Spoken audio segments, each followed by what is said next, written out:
If you're watching this video, there's a good chance that you have just received a diagnosis of ADHD for your child. And the aim of this video is to give you some practical strategies and information around what ADHD is and steps that you can take next to support your child's journey through school.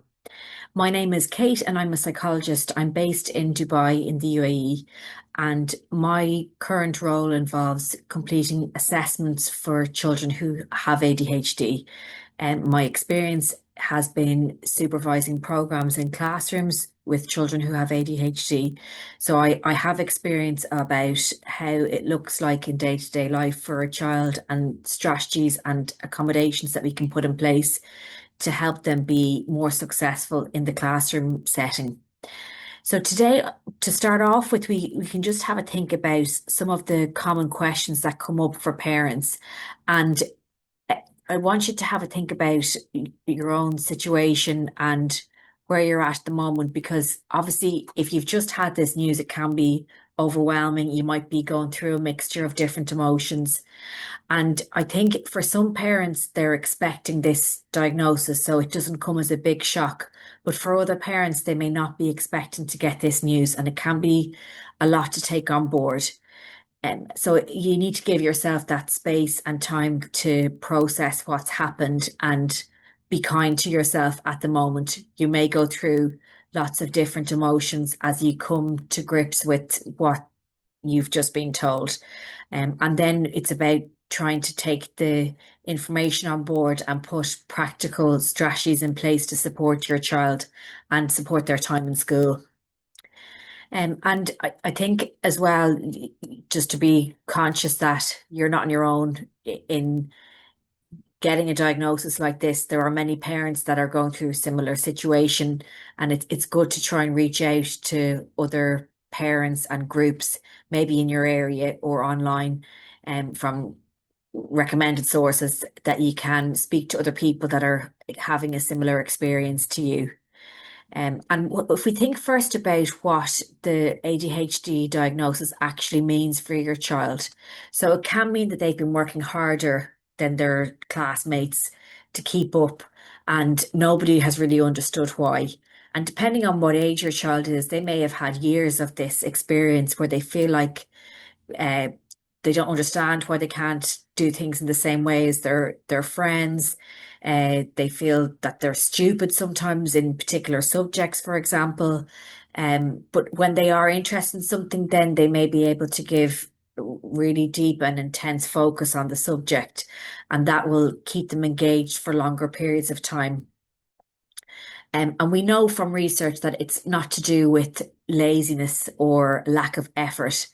It's to do with how the child's brain is working and also how they associate rewards or reinforcement with certain types of activities.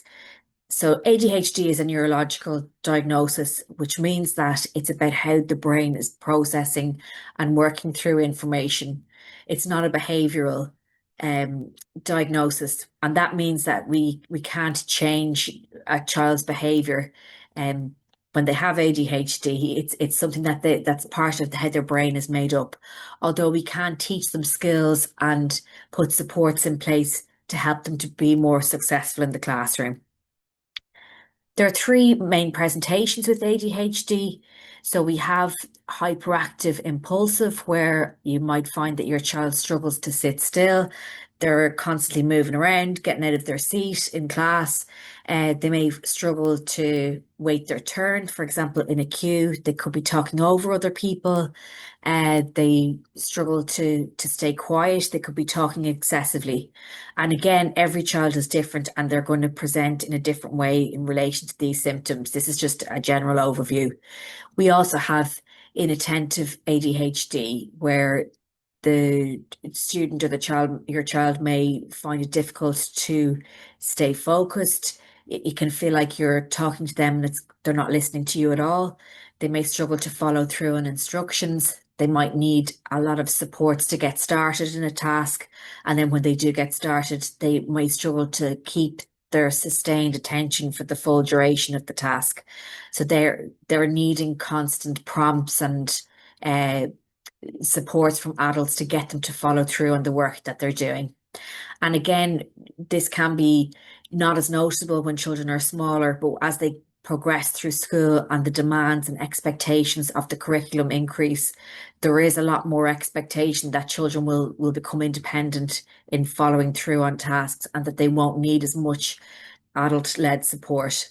So as children get older, sometimes these symptoms become more prevalent and more of a problem for children.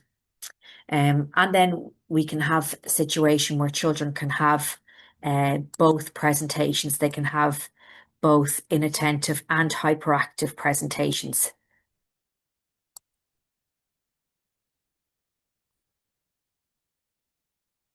And as I mentioned earlier, that your child will have some of these symptoms or a variety of different symptoms from both the inattentive and or the hyperactive impulsive side of things. Every child is different in how they present, and that means we have to be adaptable and flexible ourselves in how we set up supports so that they are benefiting your child as much as they can.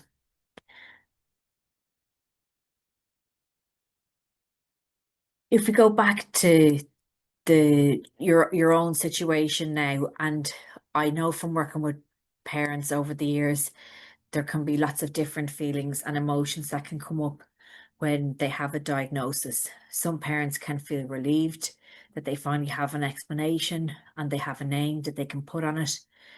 For some parents, they can see the symptoms in themselves and it actually leads on to them getting a diagnosis themselves. So I think it can be a really important journey for parents as well, especially if you are in a situation where you have struggled over the years yourself and you haven't been able to put your finger on why that is. The more that we can understand how our brain is working and what works well for us and doesn't work well, then the easier it is to set up supports and cope with different situations. Some parents may be feeling guilty, thinking maybe they missed something, or uh, that should they have identified something earlier on? Could you have done something differently? And again, all of these feelings are natural part of the process, and you have to just let it be and go through that experience. You might feel worried. What does it mean for your child and their future, for their academic journey? Are they going to have problems forever because of this? You might feel a mixture of all these feelings, and that can be very tiring as well then when you're trying to navigate so many other things at the same time. And it's good just to think about the fact that your child are still the same person now as before they had the diagnosis. So nothing has changed in them as a person. It's just that you're going to have a better understanding now about how they are learning and what that pathway is going to look like for them. And this is the first part of the process to getting there.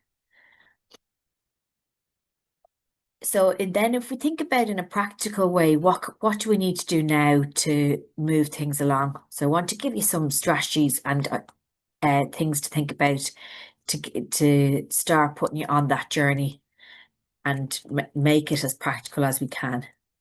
So the first thing that's important to do is to learn about ADHD from good sources of information. And as you know yourself, there's lots of different quality information available online. What we want is to try and find information that's grounded in research and that gives us an understanding of how ADHD affects different parts of how the brain works. So how it affects things like executive function skills. So that's around things like planning and organizing your time, your schedule, your activities. It's important to look at what working memory is, how difficulties in that area can impact day-to-day learning in the classroom, impulse control, emotional regulation, and planning. So these are areas that when you start to understand the function that they play in everyday life, it might help you to better understand where your child has been having difficulties, and it might give you a better explanation of why that has been happening.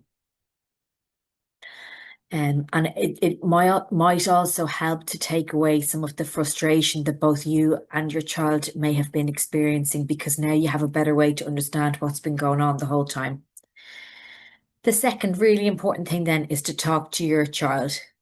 And I think it's probably one of the most important things that you gain from doing an assessment in the first place, because now you can help them to better understand themselves. And I'm sure that for most of your children, they may have identified already themselves that something is a bit different for them and how they have learned, so that they are comparing themselves to their friends at school. And they might have already established a story for themselves, things, and like some of these narratives can be negative things. For example, I'm not as clever as that person. Um, Maybe I'm stupid. And these negative narratives are things that we want to change straight away. What we don't want is children to internalize these feelings and for it to lead on to anxiety and poor mental health in the longer term. We want to address these feelings and give your child the understanding about the differences they have are valid, and what they have observed can now be explained as part of this diagnosis. We want to do it in a warm, supportive way, and in a way that helps children to see that although they do have difficulties in parts of how their brain is working at the moment, they also have loads of other strengths, and we can harness those strengths.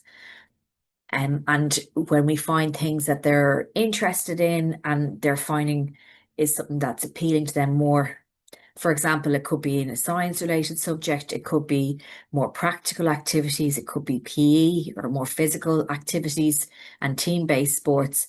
So when we help them to identify that we are all we all present with strengths and weaknesses, we're all going to find things that we find interesting and things that we don't find so interesting. But what understanding our brain and our strengths and weaknesses helps us to channel our energy into things that are going to be maybe more interesting for us, and we're going to have more success that way as a result.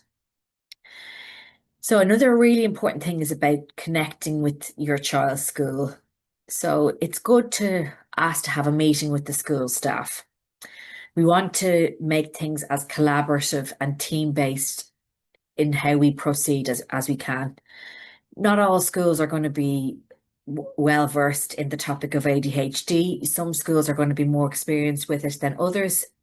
Again, in my experience, you're better off to be transparent, come to school with an open mind, have questions prepared, ask what school can do to help your child and what extra supports are they in a position to provide for your child, and how are you going to work together. So I think that uh, when you come into things with that open mind and like wanting to collaborate and help one another, that sets things off in a really positive way. And in my experience, schools are so happy when parents are open about things and wanting to work together, because when we work together and things are done consistently at home and at school, and we have good communication around what we're working on, that really helps to speed up the progress in what we see. So then another step to think about is, what about supports beyond school? And depending on what your child needs, this is going to be based on their assessment outcomes. You can have a think about different supports that you might be able to put in place. An ed psych assessment from someone like myself will give you recommendations about accommodations that might work for your child in the classroom. And Ed Psych will also be able to give your child a better understanding of how their brain is working through education around what ADHD is and what it isn't as well, so that they start to better understand themselves.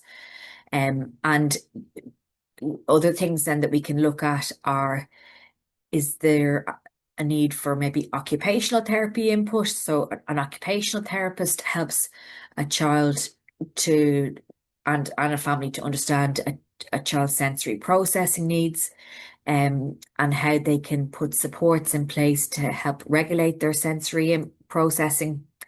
And that can be a really important support to have in place. If your child has other difficulties related to fine motor skills, gross motor skills, and an OT will also work on those areas, as well as attention and listening skills and developing those things.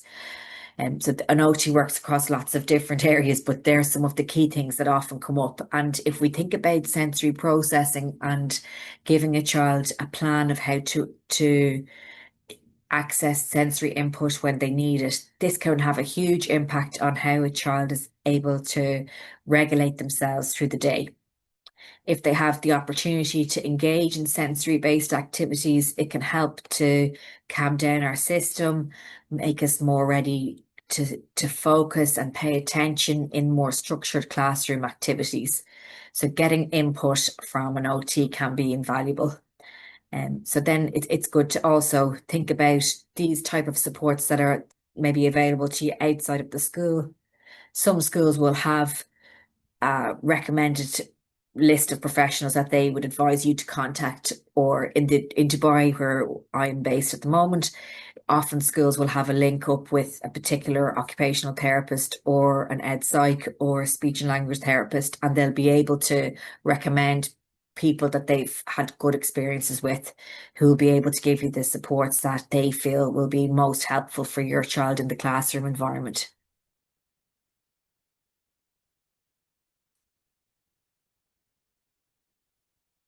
So another thing to think about is medication and whether your child would benefit from having medication.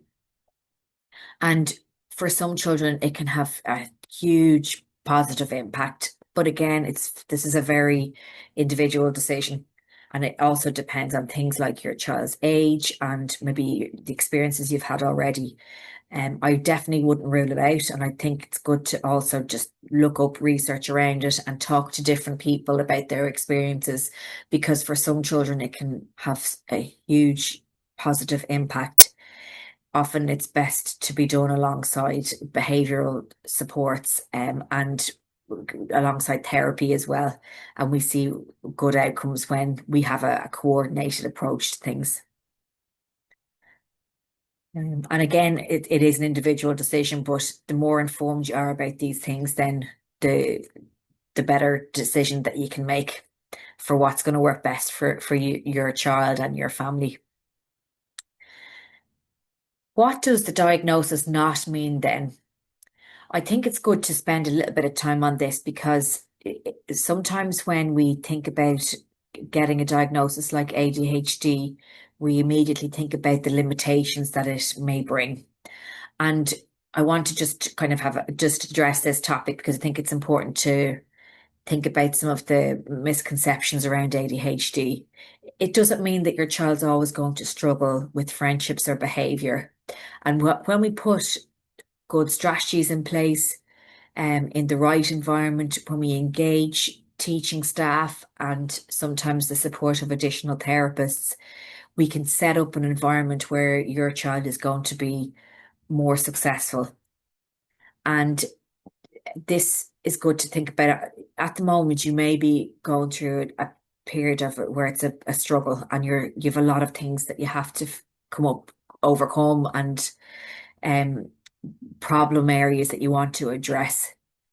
But it's good to think about in the longer term then. It is about getting through these roadblocks along the way, and eventually the pathway will become a bit easier to see what's working well for your child and what's not working as well.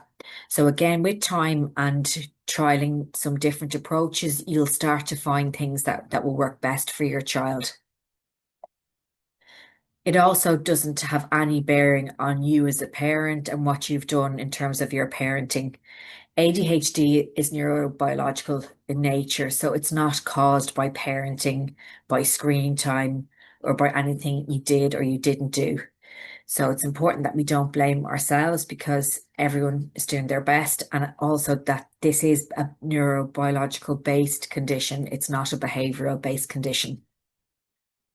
It also doesn't mean that your child's story is written or there's a limit to what they're going to achieve. There are many examples of people who have had huge success who have ADHD.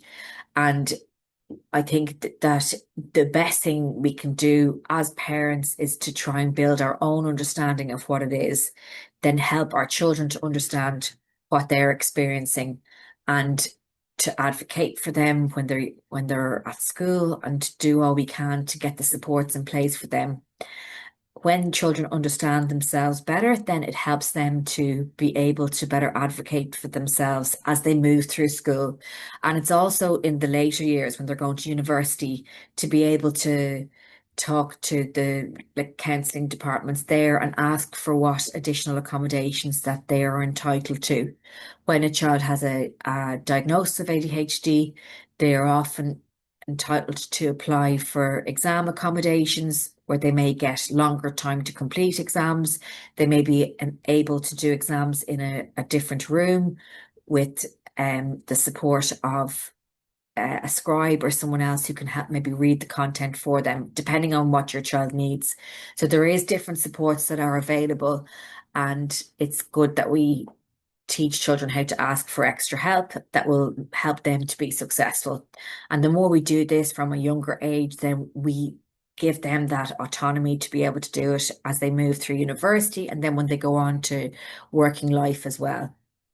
And an analogy I like to tell parents when we think about ADHD is it's like when our computer screen has lots of tabs open, and maybe your computer screen has 40 tabs open, and you know that the computer's working on all of those things and splitting attention across lots of different areas all the time. And over time, then the battery just gets drained out because the computer's working hard across multiple different tabs at the same time.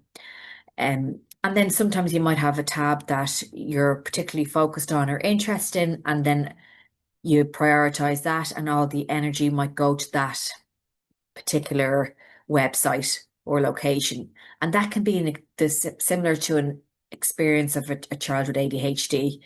They might have so many things going on at the same time, so many inputs happening that it can be very tiring and draining getting through day-to-day life at school. But then when they find their tab or their website that they're particularly interested in and they can channel their focus there, then they can have a really positive experience with that particular topic area. So our job is to try and minimize some of the distractions by setting up supports in the classroom, but also helping your child to identify what it is they're most interested in and can we support them in channeling their attention into those areas. Okay, so just to finish up then, if you've just gotten this diagnosis and you don't know where to start, then remember what we talked about, learning about the brain beyond the behavioral presentation of how your child is what they're doing day to day, but actually what's going on in the brain from good sources is a really good place to start.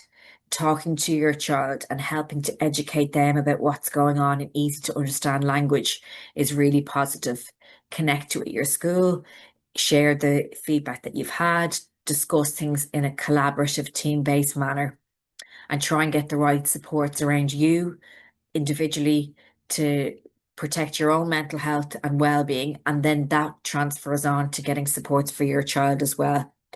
And remember to be kind to yourself. Reach out to groups and other supports that may be available, be that in person or online, to talk to parents who are having similar experiences to you, who might be 3 steps ahead of you in the process and might be able to give you the referral of someone good to speak to. For example, a therapist. They may tell you things that have worked well for them, and make some suggestions of things to try that you could try yourself. I hope that you found this content helpful. If you did, please like and subscribe to our YouTube channel. We'll have more videos being posted here regularly. And if you have any feedback or anything you'd like to share, we love to get comments from parents, even if it's questions or just general comments about your experience, then it helps others to learn from each other as well. Thank you.